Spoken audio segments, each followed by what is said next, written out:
अस्सलाम वालेकुम। I hope सबने खा पी लिया, थोड़ा रेस्ट कर लिया। एनर्जी लेवल हाई होगा अभी क्राउड में। ठीक है, तो शुरू करते। मेरा नाम है ज़ैन इमरान। मैं सॉल्यूशन आर्किटेक्ट हूँ गूगल में, और स्पेसिफिकली गूगल एड्स की स्पेस में। मैं काम करता हूँ। हमारे जो सबसे लार्जेस्ट गूगल एड्स के कस्टमर्स है पाकिस्तान में और सिंगापुर में। तो हम उनके लिए कस्टम सॉल्यूशंस बनाते हैं गूगल एड्स की एपीआईज़ के थ्रू, प्ले स्टोर की एपीआईज़ के थ्रू, और टेक्निकल कंसल्टेशंस करते हैं उनके लिए। तो ये थोड़ा सा मेरा इंट्रोडक्शन था। आज का जो मेरा टॉपिक है टॉक का, वो है कि एज अ ऐप डेवलपर, पहले मुझे ये बताए रूम में कितने लोग हैं जो ऐप डेवलपर्स हैं या जिन्हें इंटरेस्ट है ऐप डेवलपमेंट में। अच्छा, काफ़ी ज़्यादा है। चलो, अच्छी बात है। आई थिंक ये टॉपिक फिर आप लोगों के लिए काफ़ी रेलेवेंट होगा। तो या मज़े की बात है, मेरे भी जो क्लाइंट्स हैं मोस्टली वो भरे ऐप स्टूडियोज़ है, गेमिंग स्टूडियोज़ है, और बहुत से पाकिस्तान में बेस्ड है जो यहाँ से बहुत अच्छा काम कर रहे हैं, और उनकी apps like globally top charts में आती है। कुछ के नाम आप आई एम श्योर जानते भी होंगे। तो मेरा ना बहुत ज़्यादा ताल्लुक़ है इस ऐप डेवलपमेंट की फील्ड से। बंद हो रहा है।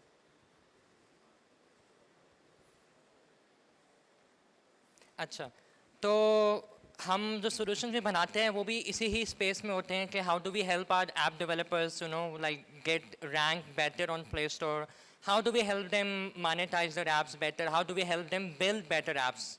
ठीक है, तो one way of doing that at a scale is कि you use AI to help you build better apps. क्योंकि हर बंदे के पास, हर ऐप डेवलपर के पास एक एक्सपर्ट कंसल्टेंट की फैसिलिटीज़ अवेलेबल नहीं है। हर बंदे को मैं नहीं हेल्प कर सकता, हर बंदे को गूगल में इतने लोग नहीं हैं जो इंडिविजुअली आपको आपकी ऐप के ऊपर फीडबैक दे सके, आपको इम्प्रूवमेंट के लिए वहाँ पे चीज़ें बता सके कि यार ये चीज़ें आप अपने आप में करोगे तो आप रैंक बेटर करोगे, आप स्केल बेटर करोगे, आप मोनेटाइज बेटर कर पाओगे। तो इसी तरह की प्रॉब्लम थी जो हमें इंटरनली भी सॉल्व की कि अच्छा, अगर हम जैसे कंसल्टेंट्स का टाइम बहुत एक्सपेंसिव है और हम अगर हर जगह अवेलेबल नहीं है, तो हम ये काम ऑटोमेट कर सकते हैं क्या? मॉडल्स क्योंकि अब काफ़ी अच्छे हो चुके हुए हैं, मल्टी मॉडल हो चुके हुए हैं, इमेजेस वीडियोस अंडरस्टैंड करते हैं, रीजनिंग, उनकी रीजनिंग और थिंकिंग कैपेबिलिटीज़ काफ़ी अच्छी है। तो या अब ये चीज़ क्यों मैटर करती है कि हम लाइक अपनी ऐप को बेहतर करें? क्योंकि स्टेट्स जो है ना ऐप वर्ल्ड में, एंड्रॉयड पे, प्ले स्टोर पे, एप्पल ऐप स्टोर पे, वो काफ़ी हाई है। 92.5% जो मोबाइल के यूज़र्स होते हैं वो अपना टाइम, मतलब मोबाइल के यूज़र्स अपना 92.5% टाइम स्पेंड करते हैं किसी ना किसी ऐप के अंदर। और ये जो मोबाइल यूज़र्स है ये 3.5 टाइम्स ज़्यादा वैल्यूबल है दैन वेब यूज़र्स। तो इसका मतलब है कि लोग ऐप यूज़ करना पसंद करते हैं, प्रेफर करते हैं, और वहाँ पे पैसे स्पेंड करना भी लाइक उनकी वहाँ पे पैसे भी ज़्यादा स्पेंड कर रहे हैं, whether that's in-app purchases, whether that's buying something from your application, whether that's watching ads, आपकी ऐप के अंदर जो वो एड मॉब के ऐड आ रहे होते हैं। ठीक है, सो ऐप एक्सपीरियंस तो मास्टर करना, it's not just a nice to have thing, it's ज़रूरी ताकि आपकी ऐप सक्सीड कर सके प्ले स्टोर के ऊपर। बट वही जो मैंने प्रॉब्लम आपको बताई कि how do you figure out यार मेरी ऐप में जो यूज़र एक्सपीरियंस के इश्यूज हैं वो क्या है, और how do you fix them at scale, कि आप कैसे अपनी ऐप्स में वो चीज़ फिक्स कर सकते हो। जो पुराना तरीका है वो है manual way of doing that, कि आप ना मैनुअली आपने क्यूएल का बंदा रखा हुआ है, वो क्यूएल का बंदा या वो आप खुद ही कर रहे हो कि आप ऐप में जा रहे हो, सारी यूज़र जर्नी उसकी टेस्ट कर रहे हो, और ख़ुद से प्ले अराउंड करके देख रहे हो यार अच्छा कुछ ब्रेक तो नहीं हुआ, सब सही चल रहा है, सब ठीक चल रहा है। ठीक, बट वो काम बहुत टाइम कंज्यूमिंग है, और वो काम जब आप मल्टीपल ऐप्स पे काम करने लग जाओगे, जब आप अपना बिजनेस बढ़ाओगे, तो वो काम इतना स्केलेबल नहीं है। तो और उसमें थोड़ी सी सब्जेक्टिविटी का एलिमेंट भी आ जाता है कि ह्यूमन जो है ना कि इवैल्यूएशन यार कि मेरे लिए डिज़ाइन आपका बहुत अच्छा लग रहा है, बट हो सकता है कि वो यूज़र यूएस में जो बैठा हुआ है उसके लिए वो डिज़ाइन सब पार हो, उसके लिए वो डिज़ाइन टॉप नॉच ना हो सकता है उसकी एक्सपेक्टेशन डिज़ाइन पे डिफरेंट हो आपसे, राइट? तो सब्जेक्टिविटी को कैसे हम कम कर सकते हैं इसमें, वो भी ज़रूरी एलिमेंट है यहाँ पे। अब जेमिनाई यहाँ पे हमारी कैसे हेल्प कर सकते हैं? जेमिनाई में क्योंकि अब मल्टी मॉडल अंडरस्टैंडिंग है, मतलब कि वो वीडियोस भी अंडरस्टैंड कर सकते हैं। आप उसे कोई स्क्रीन रिकॉर्डिंग प्रोवाइड करोगे, वो फ्रेम बाय फ्रेम अंडरस्टैंड कर सकते हैं, user flow, user interaction, friction points. फिर उसमें रीजनिंग की कैपेबिलिटी है कि वो सोच सकता है कि अच्छा कि मतलब यहाँ पे क्या मेरा क्राइटेरिया है, क्या रूब्रिक है, और इसकी बेसिस पे क्या ये जो यूज़र मेरे से एक्सपेक्ट कर रहा है एक्सपीरियंस, क्या ये मैच कर भी रहा है या नहीं कर रहा जो यूज़र की एक्सपेक्टेशन है। फिर जेमिनाई में कॉन्टेक्स्ट भी आप बहुत ज़्यादा दे सकते हो, उसका 1 मिलियन टोकन्स इनपुट लिमिट है, मतलब कि आप उसमें multiple videos, documentation, web pages, जो भी रेलेवेंट कॉन्टेक्स्ट था आपकी ऐप के अराउंड, वो आप सारा का सारा उसमें प्रोवाइड कर सकते हो। तो मतलब आपकी ऐप के लिए वो आपके प्ले स्टोर का पेज की डिस्क्रिप्शन होगी, आपकी प्ले स्टोर पे जो स्क्रीनशॉट्स है वो होगी, यूज़र के रिव्यूज़ हो गए, जो यूज़र आपकी ऐप पे रिव्यू छोड़ के जा रहा है। इसके अलावा आपका इन ऐप एक्सपीरियंस की वीडियो रिकॉर्डिंग होगी कि वो यूज़र फ्लो क्या है, यूज़र जर्नी किस तरह की दिख की है, ठीक है। और अब क्योंकि फायरबेस में फ़ीचर आ गया है टेस्ट लैब के अंदर कि आप इवन आप ऐप क्रॉल भी कर सकते हो। तो जैसे आप लोगों ने देखा है कि वो एजेंट्स आ रहे हैं अब जो कंप्यूटर यूज़ कर सकते हैं, ब्राउज़र ब्राउज़ कर सकते हैं, आप उसे एक टास्क दे के कि यार अच्छा ना ये टास्क करना है, वेब ब्राउज़र पर जाके ये करो। अब वो काम फायरबेस के थ्रू ऐप्स में भी हो सकता है, ऐप्स की दुनिया में, कि आप उसे टास्क बेस क्यूए करा सकते हो कि आज ये मेरा टास्क है, ये यूज़र जर्नी है, जाके ये एग्जीक्यूट करो मेरी ऐप के ऊपर और उसकी वीडियो रिकॉर्डिंग बनाओ। तो जेमिनी ऐप काफ़ी कैपेबल मॉडल हो चुका हुआ है। तो जब हमने ये सारी चीज़ें देखी तो we came up with this project call एब्सेलेंस, जिसका पर्पस ये है कि हम यूज़र टेस्टिंग तो ऑटोमेट करें, यूज़र एक्सपीरियंस टेस्टिंग तो हम यूनिट टेस्ट से आगे जाके नेक्स्ट स्टेप पे जाके यूज़र एक्सपीरियंस टेस्टिंग की तरफ जाए, एंड कोई ऐसा टूल हो जो आपको इंस्टेंट फीडबैक दे, और वो भी feedback as a top tier consultant level की फीडबैक दे आपको। और सिर्फ आप तो फीडबैक ना दे कि आपकी ऐप में क्या ब्रोकन है, बट आप तो ये भी बताए कि आप क्या स्टेप्स, क्या आपको करना चाहिए, क्या स्टेप्स ले सकते हो फिक्स करने के लिए। तो सिर्फ आप तो ये ना बताए यार कि आपकी ऐप में ना मतलब ये यूआई मज़े का नहीं आया, ये ऑनबोर्डिंग फ्लो इतना अच्छा नहीं है, स्मूथ नहीं है, इसमें काफ़ी ज़्यादा स्टेप्स है, बट आपको एक स्टेप बाय स्टेप उसका फिक्स करने का भी इम्प्लीमेंटेशन प्लान दे। तो ये हमारा गोल था एब्सेलेंस के साथ जो हमने बनाया टूल। इसका सिस्टम आर्किटेक्चर काफ़ी सिंपल है।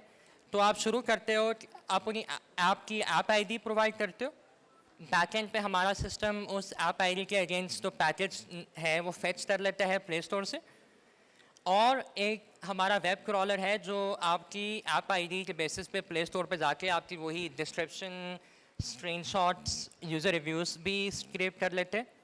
जब हमारे पास ये सारा डेटा आ चुका हुआ है तो फिर हम एक एजेंटिक क्रॉल इनिशिएट करते हैं, ठीक है, फायरबेस टेस्ट लैब के थ्रू।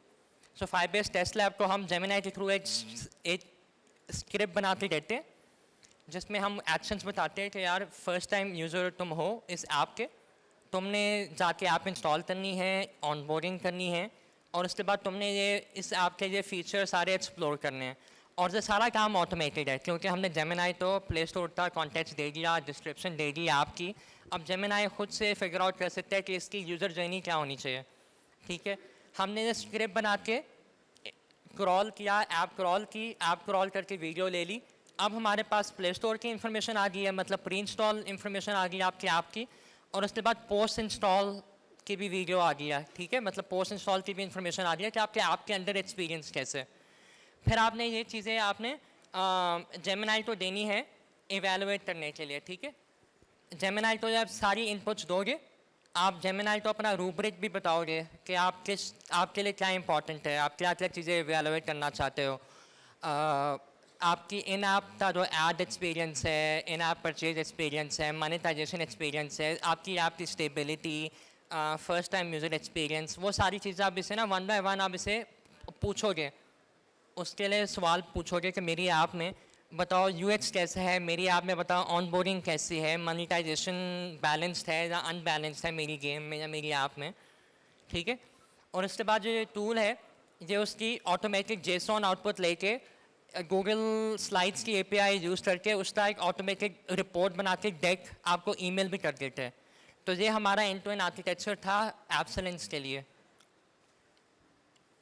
अब जैसे मैंने कहा कि यहाँ पे model is not the secret sauce. यहाँ पे सीक्रेट सॉस आपकी ये है कि आपका रूब्रिक कि किस बेसिस पे आप जज कर रहे हो आपको, ठीक है। अब हमारे केस में हमने जो रूब्रिक बनाया है वो हमने दो फेज़ में डिवाइड किया हुआ, एक है प्री इंस्टॉल एक्सपीरियंस और एक है पोस्ट इंस्टॉल एक्सपीरियंस, ठीक है। प्री इंस्टॉल में हम उसे पूछ रहे हैं कि पहले तो बताओ कि आपकी परसीव क्वालिटी क्या है based on store listing, based on उसकी आइकॉन, टाइटल, स्क्रीनशॉट। सिंपल अल्फाज में app store optimisation, ASO, automatic ASO, ठीक है।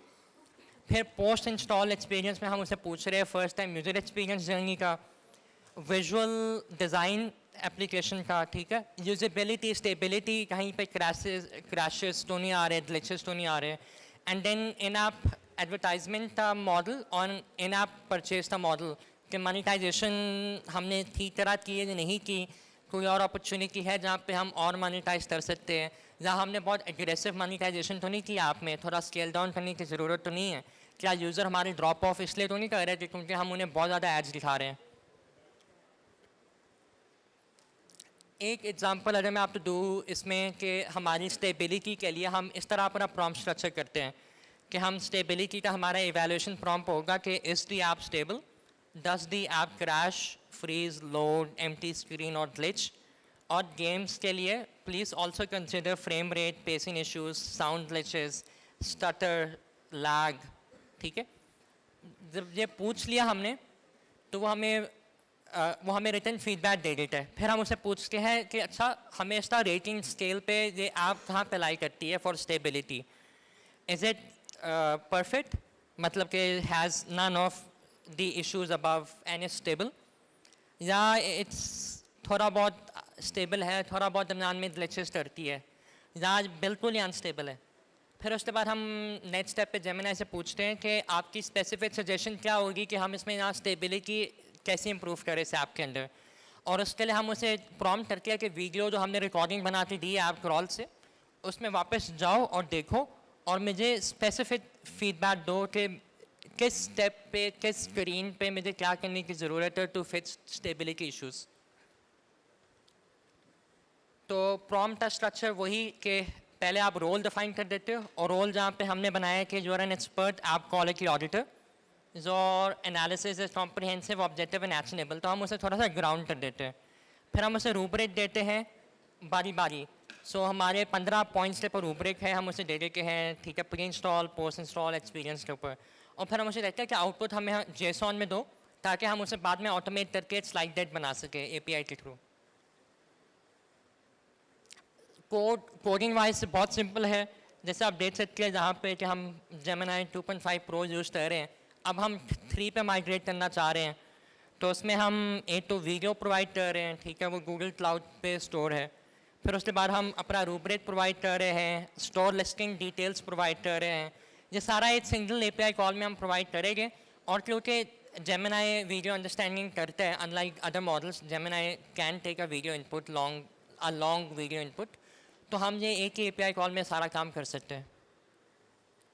तो फिर जब जेमिनी हमें रॉ जेसॉन आउटपुट देता है, जैसे इस केस में स्टेबिलिटी के बारे में उसने हमें आउटपुट दी है, ठीक है, रेटिंग दी है, स्कोर दिया है, फाइंडिंग्स दी है, रिकमेंडेशंस दी है। फिर हम उसे सिंपल सी स्क्रिप्ट बनाते हैं जो गूगल स्लाइड API यूज़ करके फाइनल रिपोर्ट बना देती है उसकी, ठीक है, जिसमें वो अपनी फाइंडिंग्स तो ब्यूटीफुली डाल देता है स्क्रीनशॉट्स के साथ, विजुअल्स के साथ, ठीक है। तो फॉर एग्जांपल एक केस स्टडी में आपको दिखाना चाह रहा हूँ कि ये गेम थी थीफ पजल गेम, ठीक है, ये पजल गेम थी। तो ये उसका ये एब्सेलेंस ने जब उसकी इवैल्यूएशन की तो उसकी जो रिपोर्ट थी उसका पहली जो पेज था एग्जीक्यूटिव समरी जो उसका स्लाइड थी, जिसमें वो उसने राइट साइड पे सारे डिफरेंट एरियाज को इवेलुएट किया, ठीक है, और लेफ्ट साइड पे उसने टॉप 5 रिकमेंडेशंस दी to make the app better, ठीक है, बेटर करने के लिए। फॉर एग्जांपल जहाँ पे उसने कहा कि मोनेटाइजेशन स्ट्रैटेजी जो आपकी है कि आपकी ऐड फ्रीक्वेंसी बहुत ज़्यादा है, आप उसे थोड़ा सा कम करो ताकि यूज़र फ्रस्ट्रेशन थोड़ी कम हो जाए। और user frustration how does it know, वो रिव्यूज़ तो हमने पहले उसे प्रोवाइड किया था कॉन्टेक्ट्स में, दैट्स हाउ इट नोस कि user are actually frustrated about the number of ads, ठीक है।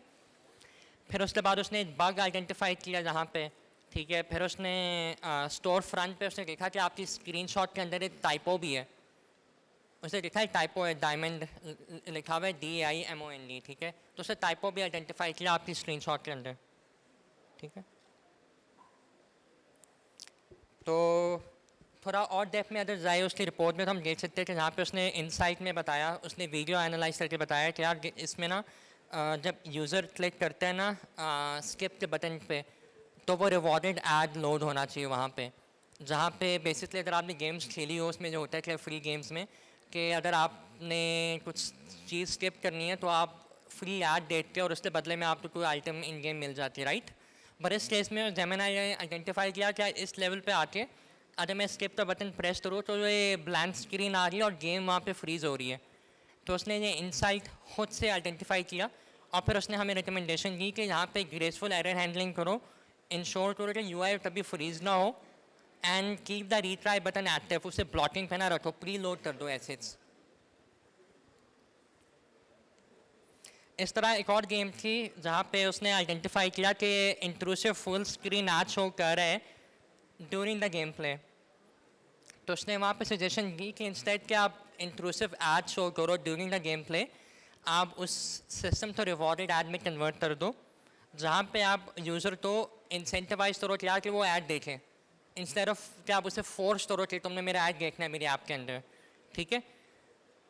फिर ये ऐप है यूटिलिटी ऐप, रिमोट ऐप, ठीक है, उसने उसने उसमें उसमें उसकी रिकमेंडेशन थी कि during the on boarding flow आप उससे कह रहे हो कि प्रीमियम में अपग्रेड कर दो, ठीक है, तो वो कह रहे हैं कि आप डेफर करो, थोड़ा वेट करो, प्रीमियम स्क्रीन शो करने से पहले आप उसे थोड़े फीचर्स दिखाओ, जब यूज़र आपके ऐप थोड़ी सी एक्सप्लोर कर ले और थोड़ा सा हुक हो जाए ना कि यार ये ऐप मेरे लिए यूज़फुल है, फिर आप उसे अपग्रेड करने की स्क्रीन दिखाओ कि प्रीमियम में अपग्रेड करो, उससे पहले ना करो अपग्रेड।